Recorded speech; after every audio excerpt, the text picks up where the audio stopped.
Arestado sa Taytay Rizal ang dalawang Chinese national, kabilang ang isang individual na wanted sa kasong kidnapping sa China sa isinagawang operasyon ng Philippine National Police sa pamumuno ni Acting Chief PNP, Police Lieutenant General Jose Melencio Nartatis Jr.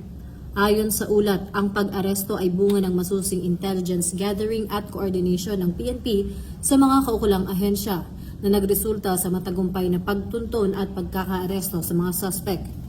Pinakita ng operasyon ang matibay na pagsisikap at kahandaan ng PNP sa pagpapatupad ng batas at pakikipagtulungan sa international law enforcement upang masiguro na hindi nagiging kanlungan ang bansa ng mga dayuhang sangkot sa mabibigat na krimen. Patuloy namang binigyan diin ng PNP ang kanilang pangako sa pagpapanatili ng kaayusan at seguridad sa bansa, alinsunod sa advokasya ng bagong PNP para sa bagong Pilipinas, serbisyong mabilis, tapat at nararamdaman.